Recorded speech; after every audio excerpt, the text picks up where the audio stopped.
प्रेम काफी ज्यादा जलन और गुस्से में जल रहा होता है।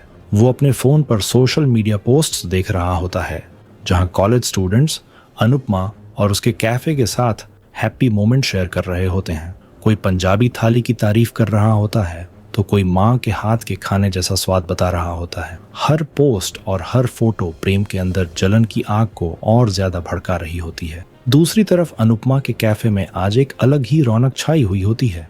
कभी बंगाली थाली, कभी साउथ इंडियन खाना, लेकिन आज पूरा कैफे पंजाब के रंग में रंगा हुआ होता है। सभी ने ट्रेडिशनल पंजाबी कपड़े पहन रखे होते हैं। ढोल की तेज थाप बज रही होती है और हर कोई खुशी से भांगड़ा कर रहा होता है। कैफे में आए कस्टमर्स भी खुद को रोक नहीं पाते। कोई तालियां बजा रहा होता है तो कोई खुद डांस फ्लोर पर उतर जाता है। इधर दिग्विजय कैफे के बाहर खड़ा लंबी लाइन संभाल रहा होता है। तभी प्रेम अपने कैफे से बाहर निकलता है। सामने इतनी भीड़ देखकर उसका चेहरा जलन से तमतमा उठता है। उधर अनुपमा खुशी में बापूजी से बोलती है, आप तो बिल्कुल असली पंजाबी लग रहे हो।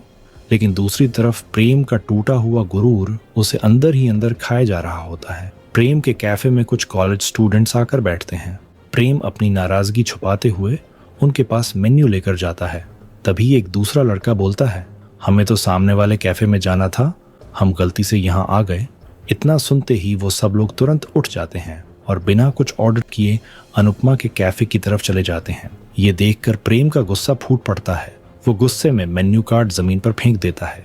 इधर अनुपमा बाहर खड़ी लंबी लाइन को देख रही होती है। दूसरी तरफ प्रेम, राही, श्रुति और प्रेरणा अपने खाली पड़े कैफे से बस अनुपमा के कैफे को घूर रहे होते हैं। अनुपमा मन ही मन सोचती है, गुस्सा जलते हुए अंगारे जैसा होता है। अगर हम उसे अपनी हथेली में पकड़ कर रखें तो सबसे पहले हमारा ही हाथ जलता है। वो बाहर खड़े लोगों से मुस्कुराकर कहती है, आप लोग बस 5 मिनट वेट कीजिए, हम आपको अंदर बुला लेंगे। तभी उसकी नजर प्रेम पर पड़ती है जो गुस्से में अपने कैफे के अंदर चला जाता है। अनुपमा उदास होकर सोचती है, प्रेम ऐसा बिल्कुल नहीं था, लेकिन फिलहाल वो गलत रास्ते पर चल पड़ा है और इस रास्ते पर सबसे ज्यादा दर्द उसी को हो रहा है।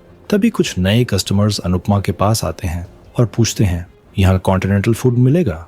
अनुपमा बिना किसी कड़वाहट के मुस्कुराकर कहती है, सामने वाला जो कैफे है वहाँ के शेफ प्रेम कोठारी बहुत अच्छा कॉन्टिनेंटल फूड बनाते हैं, आप एक बार वहाँ जरूर ट्राई कीजिए। ये सुनते ही अंश भड़क उठता है।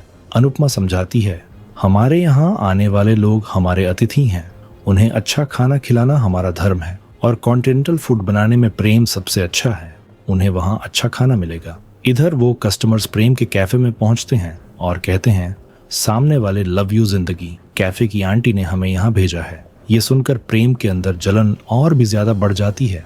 उधर अनुपमा और दिग्विजय अब फूड कार्निवल कंपटीशन के रजिस्ट्रेशन सेंटर पहुंचे होते हैं। अनुपमा गंभीर होकर कहती है, ये कंपटीशन आपको आपका घर दिला सकता है और मुझे मेरा, मुझे ये हर हाल में जीतना है। दिग्विजय पूरे विश्वास से कहता है, सावी कभी कोई कंपटीशन नहीं हारी थी और अब आप साथ हो तो मुझे पूरा भरोसा है कि हम ये भी जीत जाएंगे। अनुपमा जैसे ही फॉर्म लेने के लिए हाथ बढ़ाती है तभी अचानक प्रेम वहां पहुंच जाता है। वो झटके से अनुपमा के हाथ से फॉर्म छीन लेता है और राही के साथ वहां से चला जाता है। लेकिन अनुपमा हार नहीं मानती, वो दूसरा फॉर्म लेकर भरने लगती है। दिग्विजय भी उसके साथ बैठकर फॉर्म फिल कर रहा होता है। प्रेम राही की तरफ देखकर कहता है, डांस कंपटीशन में मैं तुम्हारा साथ नहीं दे पाया था, लेकिन ये कंपटीशन हम दोनों मिलकर जीतेंगे। प्रेम की आंखों में जीत की हवस साफ दिखाई दे रही होती है। कुछ देर बाद अनुपमा अपना फॉर्म जमा करवाने के लिए काउंटर पर आती है। उसी समय प्रेम भी वहां पहुंच जाता है। ऑर्गेनाइजर अनुपमा का फॉर्म ले लेता है, लेकिन प्रेम वहीं खड़ा रह जाता है। अनुपमा वहां से चली जाती है। तभी प्रेम काउंटर पर रखे अनुपमा के सबमिटेड फॉर्म को लगातार घूरता रहता है। फिर धीरे धीरे इधर उधर नजरें घुमाकर देखता है कि उसे कोई देख तो नहीं रहा। उसके चेहरे पर एक खतरनाक मुस्कान आ जाती है। प्रेम के दिमाग में अब एक बेहद खौफनाक साजिश जन्म ले चुकी होती है कि वो अनुपमा का फॉर्म वहां से गायब कर देगा। दूसरी तरफ ख्याति किचन में काम कर रही होती है। तभी मीता परी को सहारा देते हुए अंदर लेकर आती है। परी का चेहरा थोड़ा उतरा हुआ होता है। मीता चिंता से पूछती है, अभी तो तुम्हें अचानक चक्कर आने लगे थे और उल्टी जैसा भी लग रहा था। मोटिबा ये सुनते ही चौकन्नी हो जाती है। वो तुरंत पूछती है, क्या हुआ परी को? मीता हल्की मुस्कान के साथ बताती है, शायद गर्मी की वजह से हुआ होगा, लेकिन अब ठीक लग रही है। परी थोड़ी झिझक के साथ बोलती है, फिलहाल तो ठीक हूँ। लेकिन मोटिबा के चेहरे पर अचानक अलग ही चमक आ जाती है। वो खुशी से बोलती है, मुझे पता है बेबी आने वाला है। पूरा घर खुशी से झूम उठता है। मीता भी इमोशनल होकर परी को गले लगा लेती है। लेकिन इस खुशी के बीच सिर्फ परी का चेहरा बुझा हुआ होता है। उसकी आंखों में खुशी नहीं बल्कि गहरी उलझन दिखाई दे रही होती है। मोटिबा बोलती है, हमारा पड़पोता हो या पड़पोती, हम उसे इस घर का राजकुमार बनाकर रखेंगे। परी धीरे लेकिन कड़वाहट के साथ बोलती है, आप लोग अभी से इतने एक्साइटेड क्यों हो रहे हैं? पहले डॉक्टर के पास चलकर चेकअप करवा लेते हैं। मोटिबा तुरंत ताना मारते हुए कहती है, राही और प्रेम ने तो हमारी बात नहीं मानी, लेकिन भगवान ने सुन ली। मीता समझाने की कोशिश करती है, पहले एक बार कंफर्म तो हो जाने दीजिए। ख्याति भी धीरे से बोलती है, क्या पता सच में गर्मी की वजह से हुआ हो। लेकिन मोटिबा किसी की सुनने को तैयार नहीं होती। दूसरी ओर प्रेम के कैफे में आज काफी एक्साइटमेंट होती है। श्रुति खुशी से बताती है, ये लोग बहुत बड़ा बिजनेस करते हैं, पूरी टीम के साथ यहाँ लंच करने आने वाले हैं। प्रेम की आंखों में चमक आ जाती है। वो तुरंत प्रोफेशनल अंदाज में बोलता है, आप बस ये बता दीजिए कि किसी को किसी फूड से एलर्जी तो नहीं है। वो आदमी मुस्कुराकर कहता है, हमारे बॉस भी आएंगे, कोई कमी नहीं होनी चाहिए। प्रेम पूरे कॉन्फिडेंस के साथ जवाब देता है, आप बेफिक्र रहिए। राही खुश होती है। श्रुति ईगो में मुस्कुराते हुए कहती है, मैंने बस उन्हें सजेस्ट किया कि खाना खाना है तो सबसे अच्छा यहीं मिलेगा। फिर वो अचानक पूछती है, वैसे कंपटीशन का फॉर्म फिल हो गया?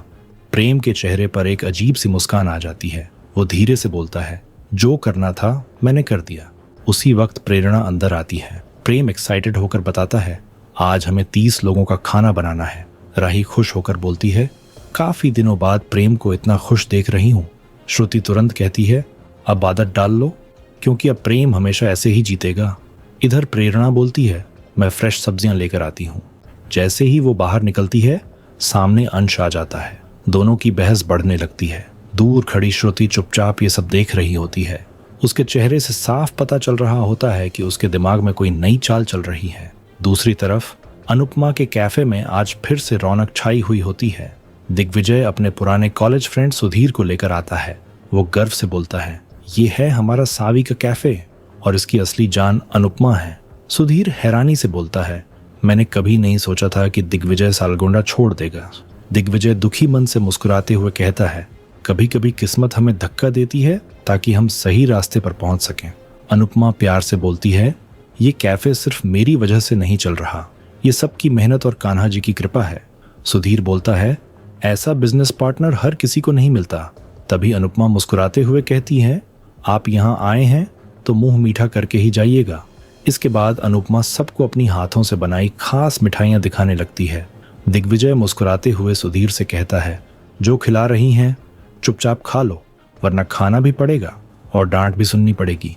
अनुपमा भी हंसते हुए बोलती है, सर बिल्कुल सही कह रहे हैं। तभी अनुपमा और बंकू ढेर सारी मिठाइयाँ लेकर आ जाते हैं। जैसे ही सुधीर आमरस का स्वाद लेता है, उसकी आंखें चमक उठती हैं। वो खुश होकर बोलता है, इतना स्वादिष्ट खाना मैंने बहुत कम खाया है।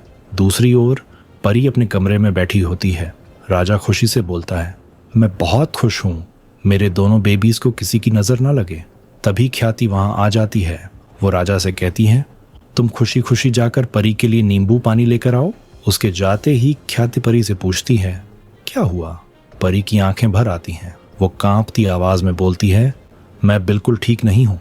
काम के स्ट्रेस में मुझे लगा कि शायद डेट मिस हो गई होगी, लेकिन मैं अभी माँ बनने के लिए रेडी नहीं हूँ।